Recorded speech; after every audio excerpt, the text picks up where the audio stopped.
Okay,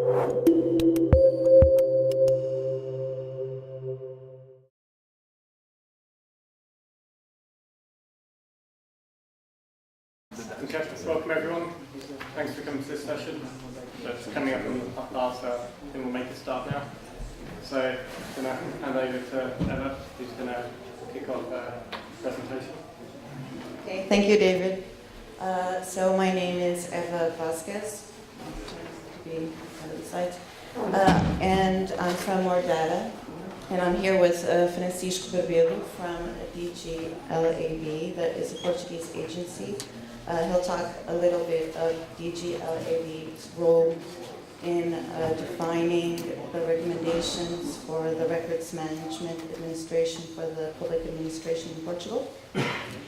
And what we want to showcase today is the changes that we made in Alfresco, the extensions we made, we developed, just to make it easier for a regular user that doesn't understand as much as the archiving system, the file plan. How can they declare records without going that much into records management? Okay. So now I'm going to throw the mic to Francisco. Okay. Hi. As Eva said, I'm from DGLAB. It's a rather long name. But I'm focusing today on the component of archives because DGLAB has several areas of activity, but the one that interests us in this meeting is really archive. Now, you might be thinking what the Wizard of Oz has to do with everything, but I don't know. Now, if you think a little bit about that, there's a lot of similarities between the story of the Wizard of Oz and development of any information system, because both have as a goal to reach the Emerald City, which is a oniric place that does not exist. It's a perfect place that does not exist, and if it does exist, it never corresponds to everything we expected for. So there's a lot of characters that we can find actually in real life, like the Wicked Witch of West, and a lot of fairies and wizards and other characters, but I don't have really the time to develop the similarities between the movie and the development of information system. But if you think about it, there is a lot of similarities now. Yep.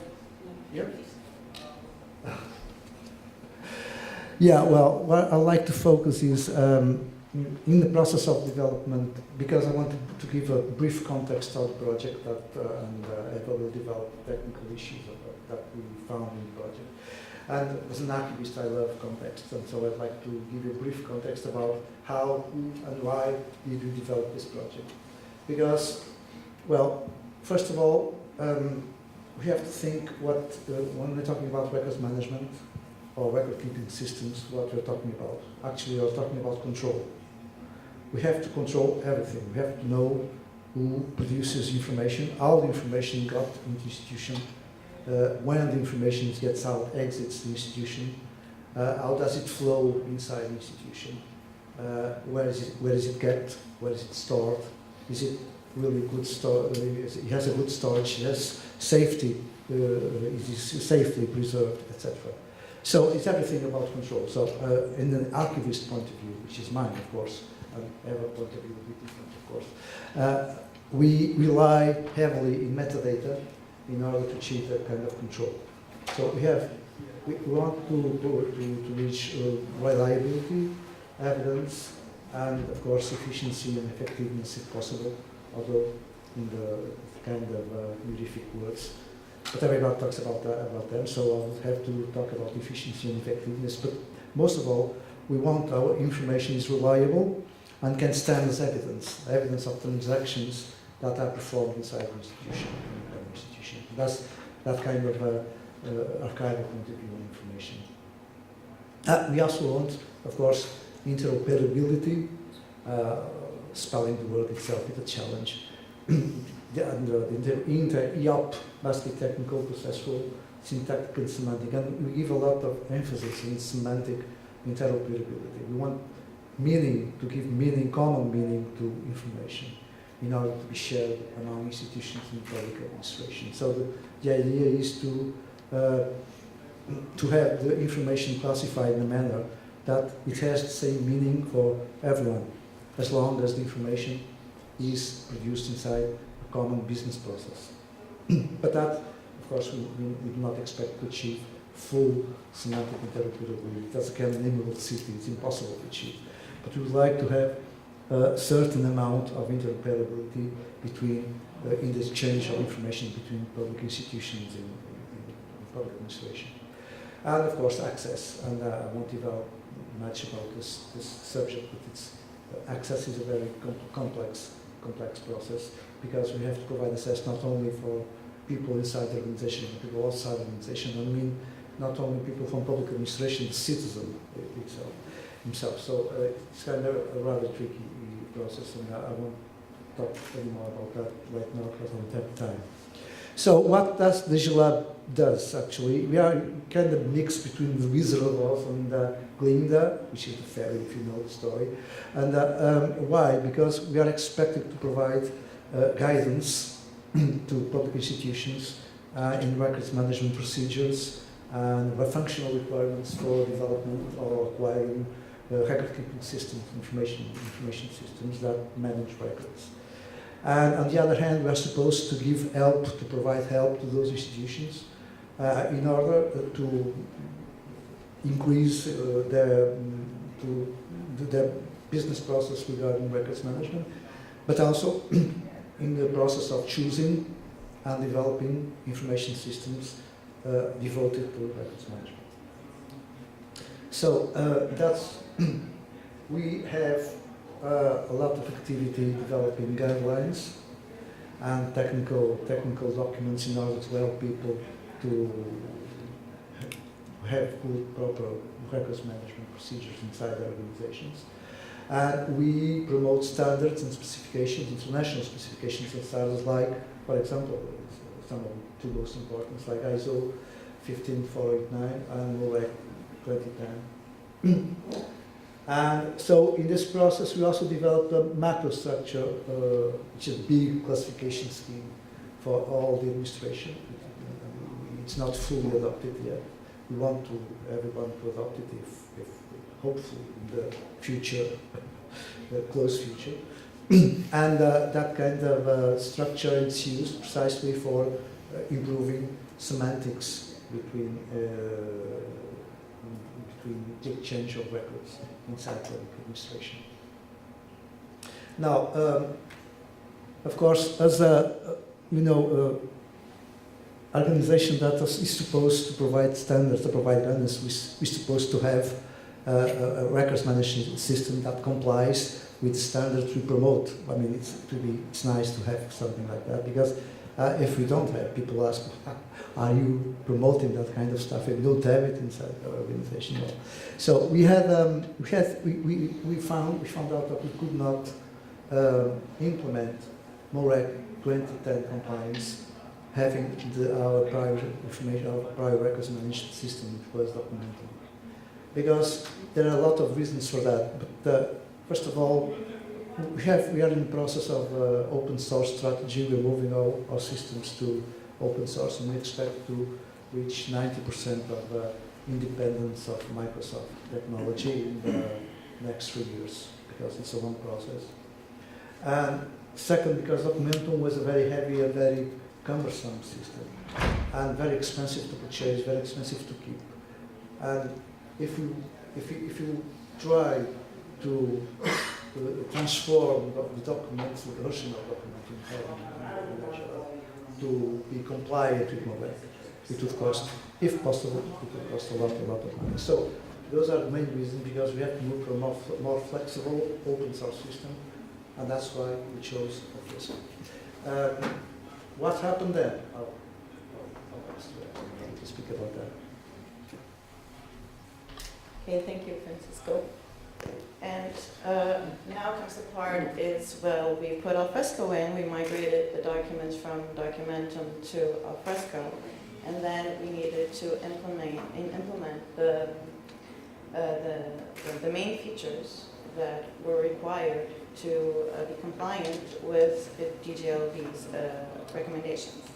So before I showcase what we did, I want to explain a little bit. There was a good lightning talk this morning that it really explained what records management is for.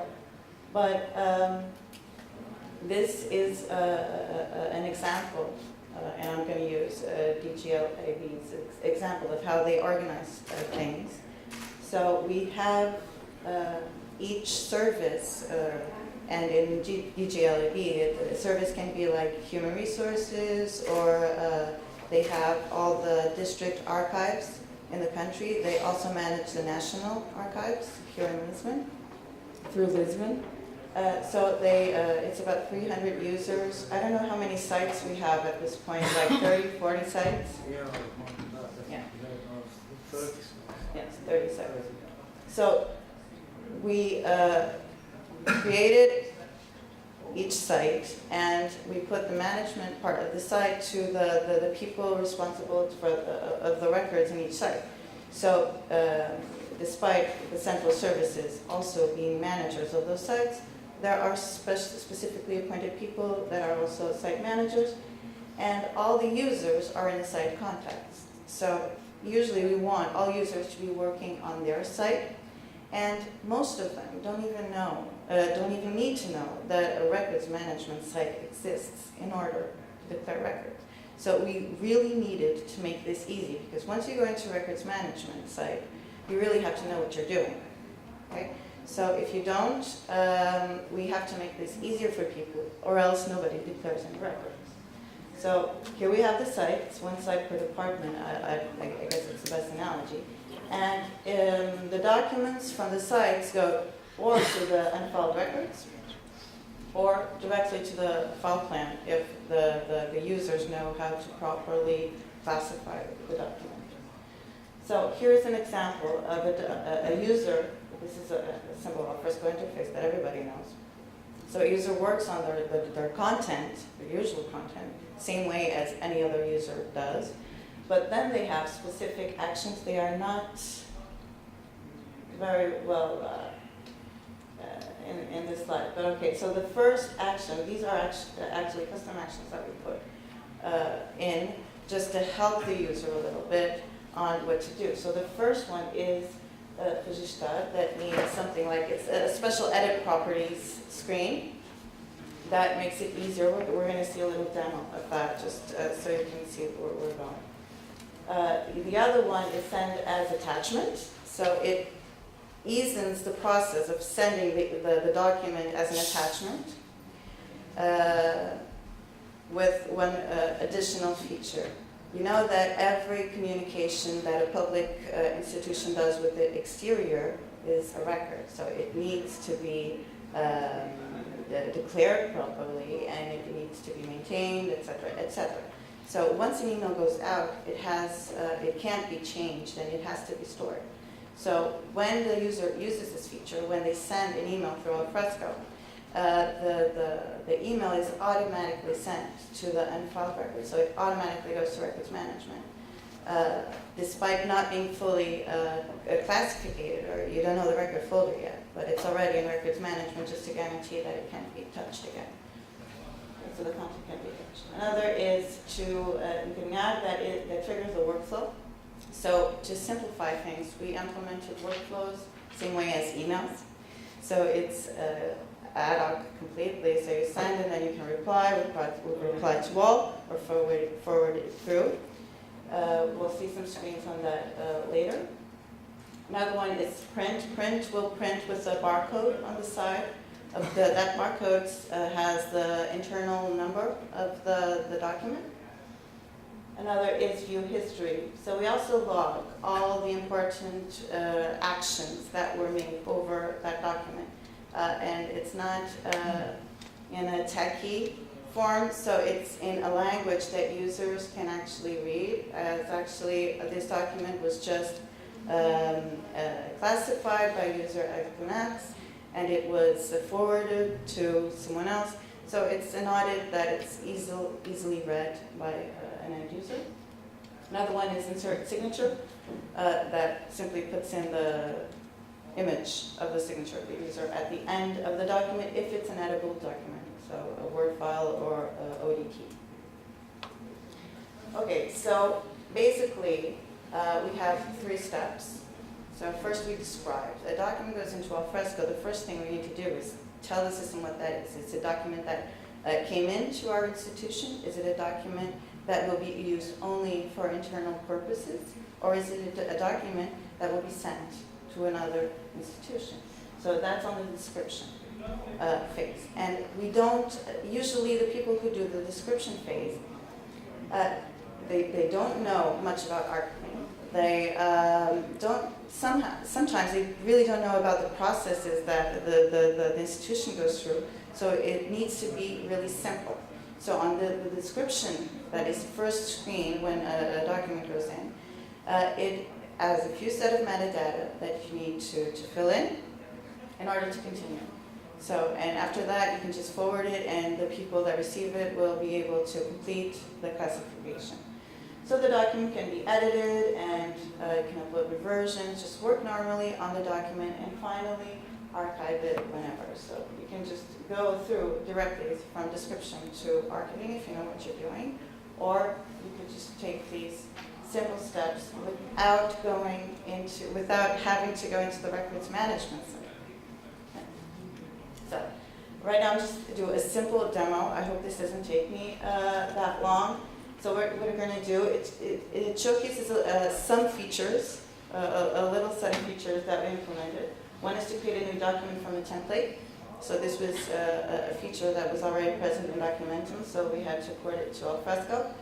So users can define, a set of users can define what kind of models, document models they have, and put them in and just map the metadata that should be filled in the document with metadata of the record. So everything can be filled in automatically and the document is generated. Then we'll do a partial classification, set it to another user, and the other user will review, print with the barcode, complete the classification, and archive the document. Okay. So I'll just go over here. And on the record, if anything goes wrong with the demo, Francisco had nothing to do with it. Just take off my glasses. So hopefully you can see this is an Alfresco login page. So far so good.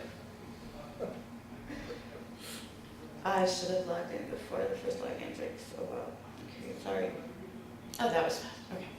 So you can see on it's very similar to the normal Alfresco interface. It just has these 4 buttons. It's a simple dashlet that has some shortcuts, some main features. Sorry, this is all in Portuguese, but I'll translate the main issues. So it's compor email, it's compose email, compose document, document search, and task search. So this is a feature that we had to implement. So a way for users to search tasks, search what processes are going on or are related or that are stuck in some place or even that were done last year. So we needed it.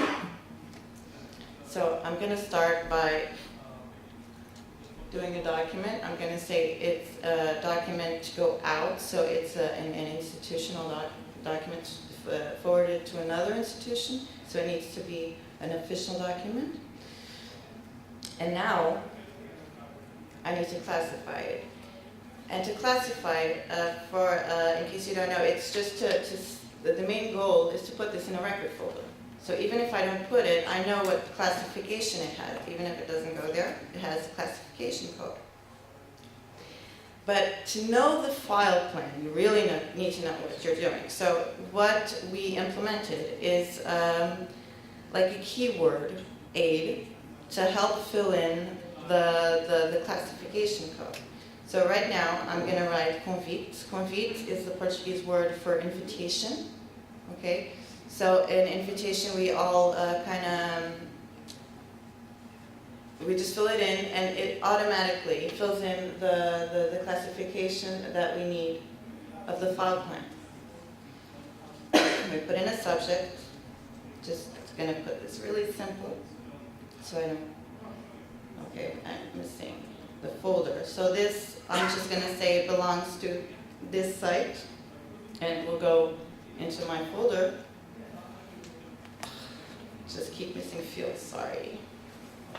Okay, so this was the model I was missing. Okay, so now I can validate or I can generate. If I validate, it will show me the model that I chose and the fields that will be filled in each space. So I'm not just going to change it, maybe just put in some text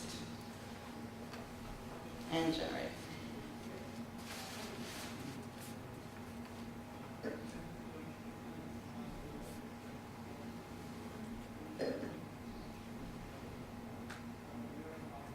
Okay, so here's my generated document. I can download it, make the changes that I want, and then upload a new version.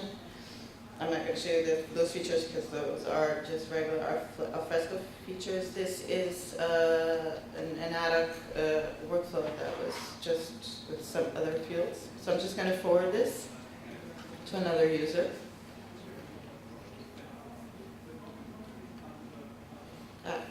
Missing a subject. Review, please.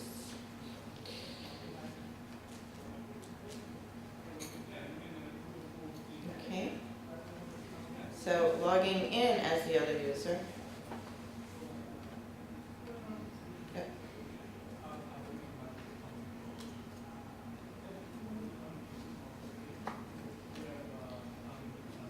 Okay, I can see that there's the review, please. But let's just look at another screen. It's just my tasks, and it's another way to show the tasks that we developed, so we can order them. And then you can see the open tasks, the closed tasks, and the sent tasks. So we can go to the review, please. Look at the document. And just print it. And here we see the nice barcode in it. Or we can just file it, like it's okay, this was sent, I printed it, I sent it to the other institution. So I'm just going to complete and put in the record folder. So it already has the 4 levels of classification, so I just need to choose what folder I wanted it. So it's on 2018 events, then I archive it.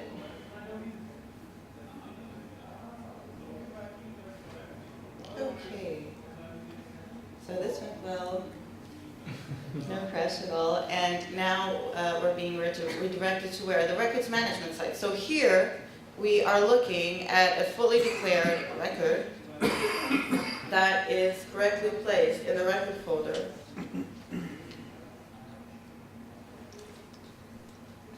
Obviously, these users can only be able to do this because they were properly configured. So it's right there. So no 2,000 steps to get here. So it was really simple, and you don't need to actually know the file plan. That is quite complex, as you can see. So we're just looking at a branch. So it doesn't require you to know the file plan, so you are able to archive something. Okay, so now I really have to speed this up. So, basically what we were, basically what we are looking at are, we did this on Alfresco 5.0, I believe, and they are app extensions. We basically used JavaScript web scripts. We had to do some Java. A lot of FreeMarker, jQuery, and materialized design for the surf pages that we extended, those screens that you looked at.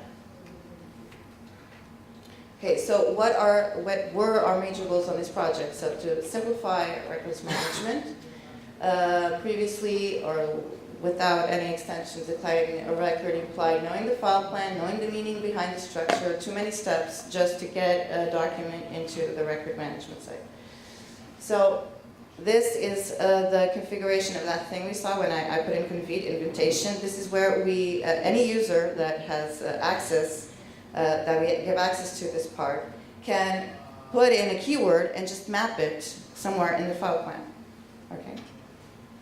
Another issue was the traceability on workflows. So public institutions rely a lot on every step that was made in order to take a decision. So we needed a place to just, where any user could search for a task or search for a document and see all the steps that it took related to that document or not, just to get there. So we needed the search tasks, and we needed to see the whole flow of the process, regardless of how many documents are involved or how many people were involved. So this is like a complex My Tasks page, so it's easier to, if you want to order it or something, it's an easy way to show it in a table structure. You have, it's not very quality-wise, it's terrible, but it's a search form to search for tasks. And here we can see the task history, so all the workflows it's been through. Another one that is in the Portuguese metadata model is the, we have sets of metadata. I don't know if you came across this issue. So we have fields like producer is composed by 4 metadata fields. So an ID, a designation, a sector, and something else I can't remember. So it's 4 fields for 1 metadata, actually. So we had to implement something called a metadata object. So because we need to repeat these sets. A document may have many producers, so these sets need to be multiplied. So we did that with something, we created a new type that was, we called the metadata object, and we associated it to the, I'm sorry, I don't know if I have time to Q&A. This, okay, so just forward it a bit. We implemented it. If you want to know more about it, just ask me. Another is generating documents from templates, as we already saw this part. So this is the configuration of the template. It doesn't need to be a programmer to configure each model. We also have, and this screen you already saw, it's when we actually generate the document. Okay, so this screen we already saw. Okay, search results need to be metadata based. This is, we needed to go beyond the document and just look at the record. So when we search for a document, we need to see the results in a table-wise, in a table structure. And from there we can do all the actions that we need. Other cool features, dynamic form configuration, so each form the user can tell us what, they can define what is mandatory, what is not, what is showing, what is not. Sending emails from Alfresco automatically clears records. Main actions available from search results. We also did integration with OnlyOffice, so you can edit documents in the browser. Lifesavers, transactional metadata queries were a lifesaver because we had a lot of documents put in, and this really speeded up the search. And we had to do some solar tuning as well because there was a bug actually with, that's a reported one, because of all the groups that were created regarding the sites and records management, and so we had to disable indexes for people notes. So we can have the system work because it kind of lagged a lot, but that's not an issue. So next steps. We want to open source this project. Actually, it is open source and it's free for anyone that wants to use it. So our main goal is to spread it through the public administration so they have a product they can use and be compliant. All new extensions and integrations should be shared or added to the product if decided with Francisco and his team. We have new features planned. One is to export zip files from records management so we can be always compliant. I don't know if Alfresco has that in mind. Okay. And then another one is integration with DGLAB. It's a new platform, so that DGLAB will make available at the end of the year. Yeah, to just easing up this process of using the file plan and terms. Thank you very much. I don't know, I'm out of time. You're perfectly on time. Oh my God, but I have no time for Q&A. But I'll be around until Friday, so whatever you need, just if you want to know a little bit more about this, just tell me.